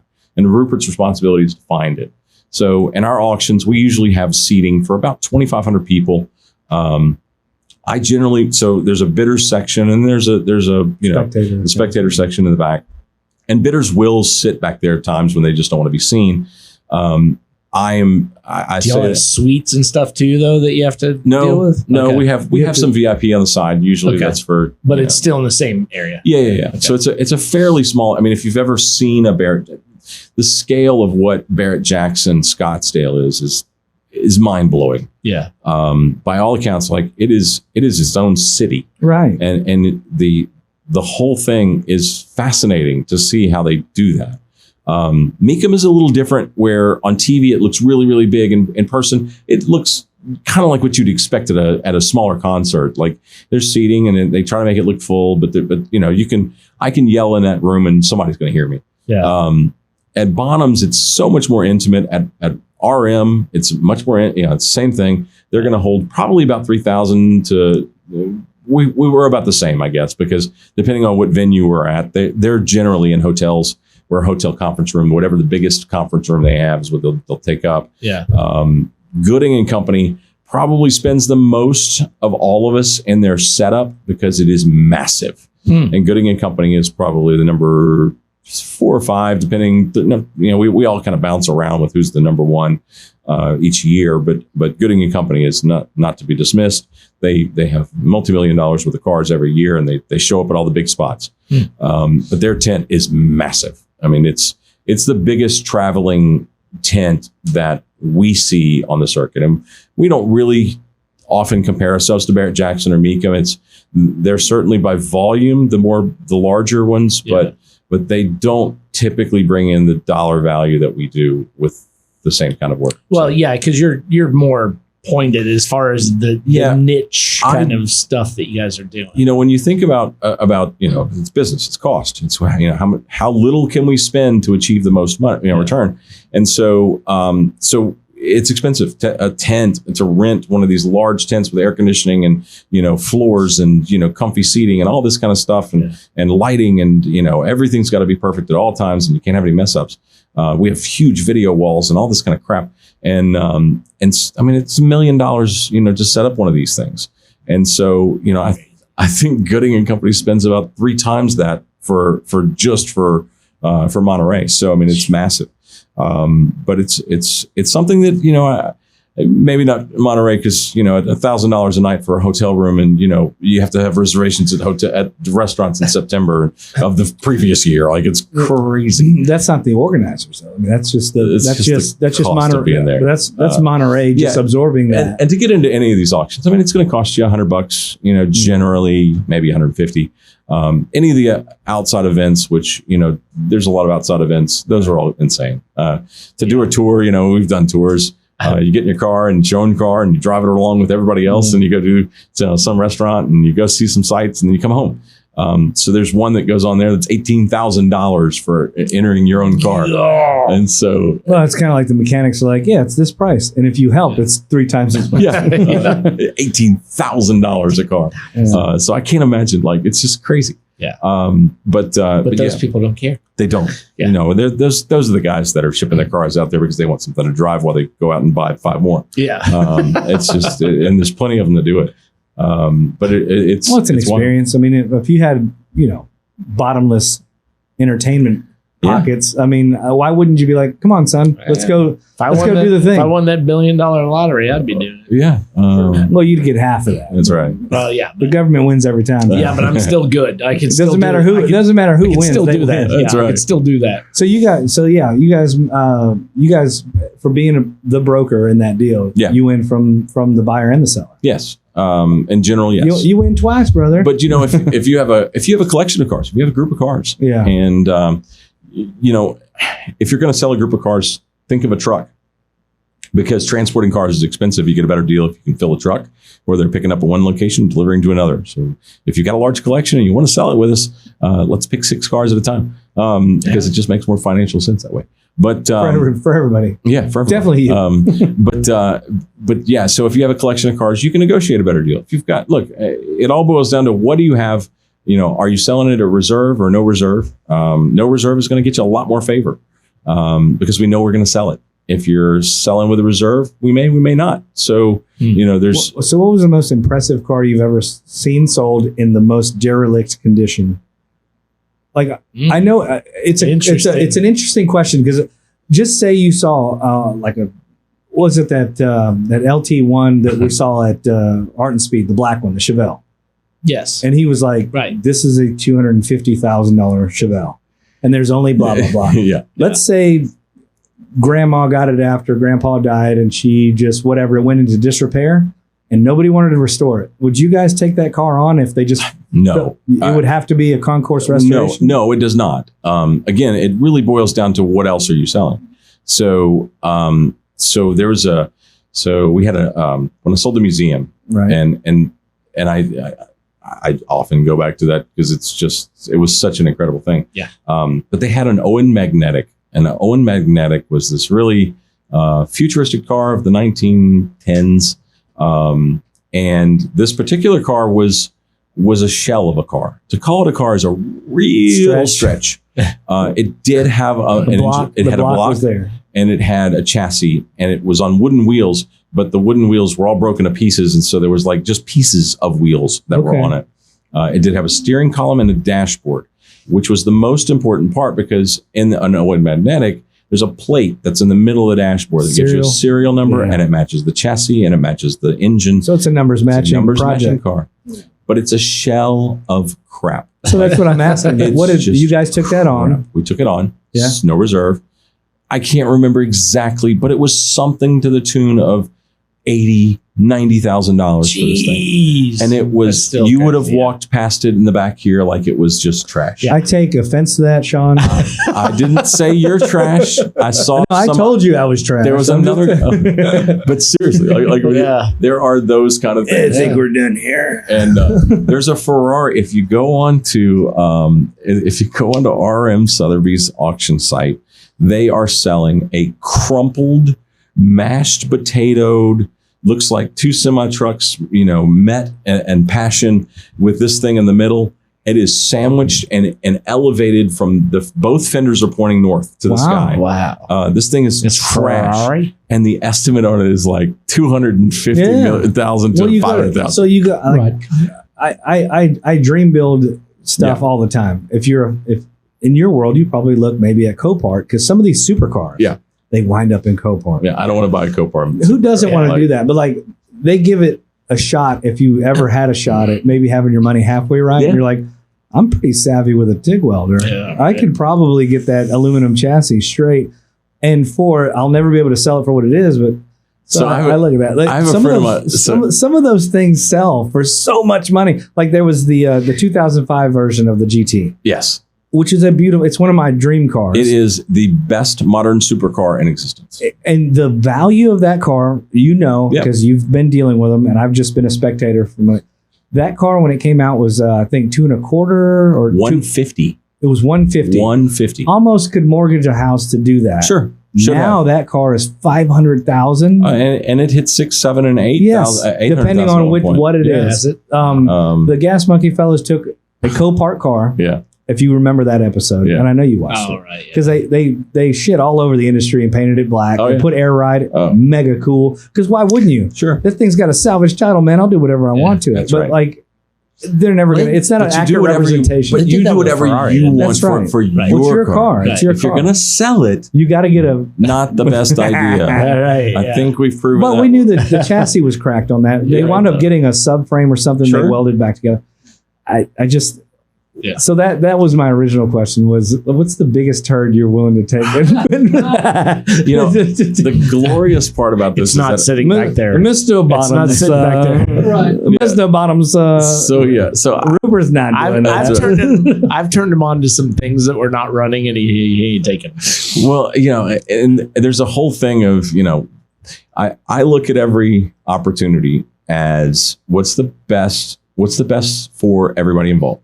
So if you come to me and you say, my mom's, inherited her dad's collection of whatever, and I want to sell it, I generally have an idea of how to do that. I have, certainly some great people that I know that deal in all different types of stuff. So it may not be a fit for a Bonhams type of auction, and Bonhams is not what you think it is. And I'm talking about some of this stuff, but the truth of the matter is we have no reserve cars. We have $30,000-$40,000 cars at every sale. Yeah. We have hot rods. We have muscle cars. They're generally pretty good, but we will take them and we'll do that. But it has to make sense for everybody, depending on where you are, what kind of condition is the car, and what do I think I have as buyers that will meet your expectations. And the hardest thing is when you sell a car and you didn't meet the expectations, and the guy had to sell it because it was no reserve. And he probably was strapped anyway. That's why he wound up on your doorstep. You never know. And sometimes that's the case, and sometimes it's not. But I do have a conscience. I do try to do the right thing for these people.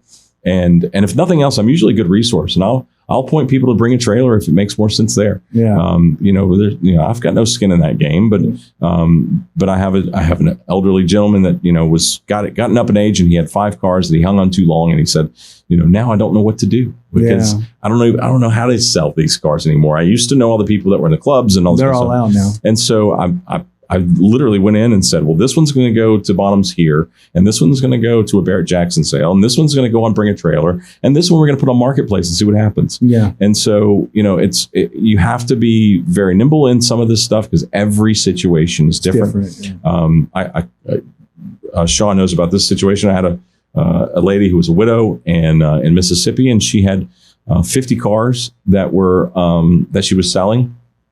She had someone who was helping her that was not actually helping her, but allowing cars to be sold for, insane cheap prices. Yeah. And he was getting some kickbacks for it. I'm sure. And I stopped the whole thing in the middle of it. Thank God. And I went in and I just said, I talked to the lady instead of going to talk to the people. And I said, look, I've dealt with this before. I can help you, but it's going to mean that we take over. I have to take over. Yeah. And that's the way I work. I have to have custody of it. I have to take over. And if you want me to do that, I'm happy to do it. I understand if you don't. She said, please help. Yeah. And so I've shuffled everybody out of there, pissed off a lot of people. Some people are still mad at me. So you guys are a pretty healthy legal department over there. Yeah, they're great. I need that. Actually. I mean, that was the next question. When you keep them very busy. There was a word there when you were explaining that. When you say the word custody, all I heard was judge and gavel. That's right. Outside of the auction house gavel, there was a judge gavel involved in that. So custody is a big thing. That's a huge word. Paperwork and custody mean everything. Yeah. But it also requires a great deal of trust. And so, I am not the most knowledgeable about any one car. I have general good knowledge about a lot of cars. But what I am really good at is people. I can finding the right person that knows that. Yeah, and so I'm quick to say that I don't know everything, but I'm very trustworthy. I do what I say I'm going to do. I do. It's one of those things. Thank you, Mom and Dad. But I mean it. I generally, especially when it's a widow, especially when it's a passionate family that has ties to these things that they know they have to let go of. It's a hard thing. It's an emotional thing.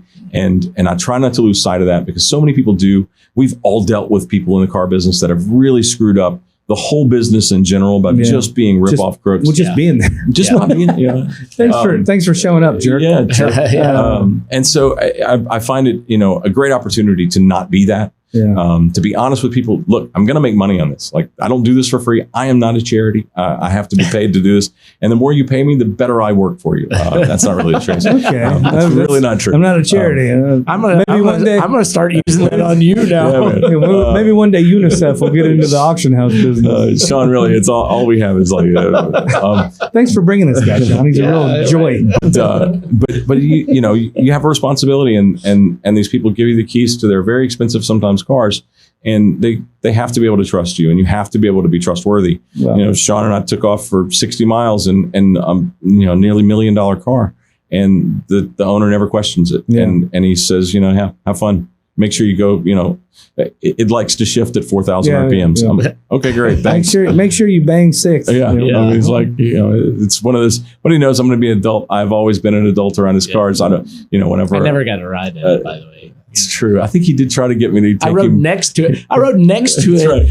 Like this in the fair lane with the camera like this. You know the suspension isn't tight on that thing. You shouldn't be driving anywhere near his car. The whole time I'm riding next to that, I'm like, oh my God, this is a really expensive car. Well, he started it and he pulls over really quick and he goes, I need my hand wrap for this thing. You know, he's What? hanging. Yeah, because I've got my camera. He wanted a right moving there. shot. Okay. He wanted the, So you got a hand wrap on rolling your- shots. Yeah, I was just hand holding it. I didn't have anything. You need a lab assistant. Well, I didn't have anything to hold it on if I dropped it. You're perjuring yourself, sir. I don't think you should keep that going. thing. Well, that thing has a battery pack on it, and with the lens and the battery pack on it, it's like 10 heavy. pounds. Yeah, it's like 10 pounds. So I'm holding it one handed like this while I'm driving like this, and I'm trying to shoot that. And you can't. Yeah, you can't do it. You know. So I was like, yeah. After a while, it's like all the pictures kind of went like that. And so that's Auto Enthusiast Network for all your photography. The photos came out amazing though. I'm sure they did. We got a couple good ones. You got the moving shot off that? Yeah. I bet that's cool. Yeah, I love blur on everything and hyper focus on the actual car. Yeah. We did. We got a few out of the 1,000. I probably took like. Sean's, if anything, but thorough. Yeah. He's definitely thorough. Well, and you know, photographing a car is one thing. A lot of people can do it. Photographing a car in the middle of the day in bright, you know, cloudless skies is a real challenge. And this car has two different, you know, completely different paint shades of bright white, and then it's got a dark blue stripe in the middle of it. So, you know, how do you do that? And a really laid back windshield. Yeah, and a laid back windshield. There's a lot of glare. Try not to get the glare. So he did a great job of capturing everything. You got to find a canopy, find us some shade, baby. Yeah. But we wanted it in the bright, because it has pearl white. Oh yeah, and then it's a pearl iridescent blue. with a pearl blue. It's a pearl blue. It's tough. And you wanted to be able to show that pearl to it. So I was like, yeah, we're gonna have to. Rarest Ford color, big story, the Mystic Pearl. Wait, what? Isn't it? What, the Mustang color? The Mustang color. I don't know. Oh, I know you hate it. It's like Chrome Illusion. Yeah, it Like the looks Chrome It looks Illusion? like the Doughboy car. The Chrome Illusion. Yeah, no, it's the on Doughboy plastics, cars look like that. Oh, That's a rare color. Look it up, man. He knows. Well, you know. You've seen it before. That's funny. It's a story to the car you were bringing up earlier, the supercar, the new GT. Yeah. Someone paid Ford extra money to paint that car that color. So you know the story. Yeah. So Ford is interesting. I have reasons to. So they will depending on who you are and your ability to help them in some way through probably social media is their big thing these days. But you know, he and I have a friend that did this where he said, you know, I'm going to buy your car. However, I would like it a different color than you offer. And they were like, well, okay. And it's just dollar bills. Yeah. And so, but they won't do that for everybody, but they will do that for certain people. So you had to be invited to buy that car. Yeah. So initially off the top. So this guy, you could apply. Well, there was a list. I think Leno was like called. I think they called him. Yeah. I mean, the majority of people were invited. I mean, once they get through that list of people that they've invited and see how many they have left, then it goes open to the public. We'll see what it's worth now. Sean. The funniest thing about that particular car that I'm talking about that he had painted a different color, he had it painted a Volkswagen color. What color was that? It was a gold color. Terrible. Yeah. Continue. It actually came out really, really cool. See, he flip flops on me. I'm trying to be on his team. I know. But yeah, some of these things, there's all kinds of stuff that happens behind the scenes. I was impressed by that color, begrudgingly, he won't admit it. That's a rare color on a Mustang from the factory. Yeah. There wasn't a whole lot of them. This guy got invited, the story goes, to buy that car. And then paid like an obscene amount of money to Ford to spray it. Anybody can go to any hood place and get something sprayed. Sure. But like Ford painted the exact color code. Yeah, which, there's a great deal of value in having the factory, the factory do that. Yeah. So what are the odds of a car like that making it across the auction block? Oh, that's high. That's I would think, right? why you would do that. This is why I bring this up. Are you guys excited at the possibility of that hitting the market? That particular, the one that we know of, not the gold one, the Mystic, the Mystic Chameleon flippy floppy paint job. No, and here's why. Because it's not a desirable. It's not a desirable. It's ugly. If they drug dealers are doing a lot of good stuff. Like limelight pink isn't a desirable color, and if they built only one, thank you for only building one. You got a pink hater, and that's really. I mean, that's what it boils down to. Is yes, rare can be valuable. I'll tell the American Breast Cancer Society. Yes, you're great. This is helping me a lot. Well, there's we're gonna get a lot of leads out of this call. Right. I was going to say there's also history behind the gold one. Yes, there's a reason that it was that color, right? Because it matched. I mean, we could say who it is. Okay, it's George Poteet's car, right? So it matches his land speed car. Oh, that's a different animal. Yes. So a different. So I'm glad that you felt okay to say it. We've had him on. I get it. We've had him on the podcast. Okay, yeah, good. Yeah, I think we were the first. We were the first. Thank you again, George. Nice. Yeah, thank you, George. He's on his way out there now. Yeah, exactly. But no, so it was his car, and so he paid extra to get it painted that color. The Demon, a lot extra to get it painted the same color. It's the gold that matches the speed. Do you know the name of that color? What car? None of it. It's a Volkswagen color. The Ford GT. Oh yeah. So he had a Ford GT. He sold it. And then the other thing was. I did. So the other, I know. Yeah, I know where it went. Yeah. So the other thing with that one is that they would not paint stripes on it, right? Because he wanted the flat stripes, the flat gold stripes. Oh, so they wouldn't do that, but that went to Rad Rods by Troy, and Troy painted the stripes on it. Yeah, 99%. And then he also has one-off wheels on that. Yeah. The magnesium wheels. Yeah, magnesium wheels, one-off magnesium wheels that match the original true knockoffs. True knockoff wheels that were period style for the GT. Yeah, for the GT. Some people like it, some people don't. I don't know. I think that's awesome. Well, I mean, it was different, so that was what was really cool about it. Because like most of those cars, like nobody wants to touch them. The hardest complaint I had because I did try to sell that car for him. And everybody I talked to that were really interested in the car struggled with the stripes. And so, this is one of those situations where you can go too far. And it would have been best to leave the paint alone and then just do a sticker stripe. It would have been better to wrap it or whatever. Just do a vinyl stripe. But I don't see Poteet doing. But there is no way that George Poteet's he wasn't going to put. He's not going to put a vinyl sticker. He's not going to cut a corner. No. And it's true of everything that he touches is just to a new level. Well, it's that long vision we talked about. And he doesn't think about. He's not concerned about resale value. I know. Yeah, he didn't care. I want what I want. That's right. He did make money on that car, but he did. Yeah, I saw it wasn't something. What was that 32 he had? That Mike was drooling over, the green one. No, I sold that one to Dwayne Carini. That's the mole car. Yeah. The mole car. Yeah. So one of the most beautiful old one-off cars I've ever seen. Can you say the other one? Yeah, you can say the other one. Yeah, you also sold the Torino Talladega. Yeah. That was you? Yeah. I got to touch that car. Yeah, I got to drive it.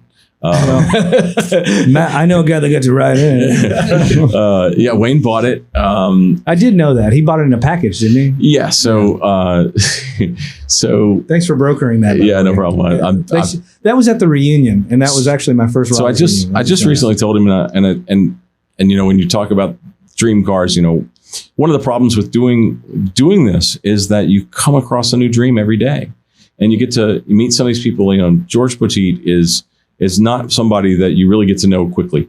It takes a long time for that relationship to build and become what you would call a friend. And I'm not sure I'm there yet, but I really like the guy.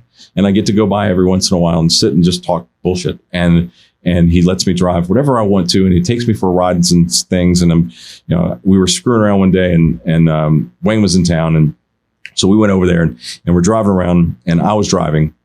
And I thought to myself, and George and his George Way says, that right foot ain't for suggestions. And so I looked over and I was like, George, let's just take a moment and realize that in the news article that will come out when I've crashed this car and everyone is dead, like it will be some guy was driving these two guys. Yeah. And like it will not be good. And God forbid I live, because that would just not be good. Yeah, if he was driving, it would be Wayne Cree and the other guy. I have had this nightmare a number of times when I'm riding in a car with somebody that's of some kind of popularity. And that's where your brain goes. You just I killed him. I am forgettable and I will just be blamed.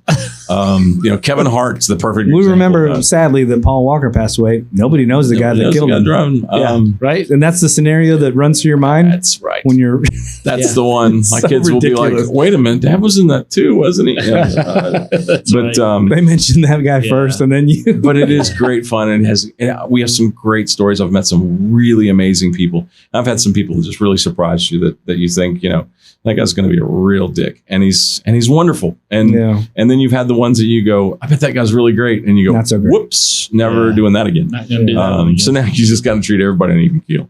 But it is great fun. It is great responsibility, and I'm so blessed to be able to live out my dream to do this. And if you're interested at all in selling your car, please reach out to me. Yeah, I was just going to say, how do people get in touch with you? What how they learn about Quail? Whatever, is it just Bottoms? So you can always go to bottoms.com, or it's bottomscars.com now, I think. But I type in bottoms.com and it'll get you there. You can always reach out to me on Facebook, Stephen Mancuso. And if you know how to get in touch with Sean, he knows how to get in touch with me. Or you can get in touch with me. He'll filter them all. Yeah, I know a guy. That kind of stuff. Yeah. Auto enthusiast. Just don't tell him if you have like a valuable car, because he's going to want something out of it. Yeah. He's going to want to take a picture of it and charge you money. I told him that Ferrari, I'll shoot it for just 1%. Yeah. Just 1% of the sales, no big deal. That's not a problem. I mean, no problem. Wouldn't be a bad deal. 1%. Who else asks for 1%? I know. It's nothing. It's practically nothing. Nothing. I'm with you, fellas. Yeah. Man, thanks for coming Yeah, out. Thank y'all very much. This has been awesome. Wind it down, but It's been really cool though, because I mean, we're used to doing the just regular car guy kind of stuff, but you're in that different echelon as far as what you deal with. I love to think that I'm in a different echelon. Well, you're in a different part of the industry. I mean, this is kind of like you pull back. So really, like nobody sees the wizard, no way, no how. Like you pull back the curtain a little bit. Yeah. And there's a little mystery that's had now been solved. Yeah. Very cool. In a non-creepy 90s show. That's right. Yeah. And you'll have to give us a report on how Quail goes. Yep. And what my percentage is. I don't know if they probably charge me to watch that on TV. That sounds like a really expensive. I've got a helicopter parking spot just for you. Oh, perfect. That's awesome. And you're not worried about dying in a helicopter crash with a famous person. I don't get in those things. You're crazy. There you go. That's awesome. That's great. All right, Javi, it's your turn. I think brother. he's a radio guy. I think really he does have a really good. He's got a real force radio. You got to tell him how to do it. No, you do a really good old timey voice. Can you do old timey voice? What are you talking about? Okay, that's porn voice. I don't need that. That's Harry 70s porn guy. I can do waka. No way, dude. Yeah, go ahead. He said, "Hey, Peter, man, the breast exams on channel 3." Do that real quick. Jesus, Lawrence. Jeez, Lawrence. All right, this has been Hot Rod Blues. There you go. This has been Hot Rod Blues. Coming to you live. See, that's how you sound. Like a trucker. That's right. Like a trucker with it's a pre-emphysema trucker. That's right. That's what I was looking for. All right. Awesome. We'll see you guys. Thanks for tuning in. Thanks, everybody. Bye.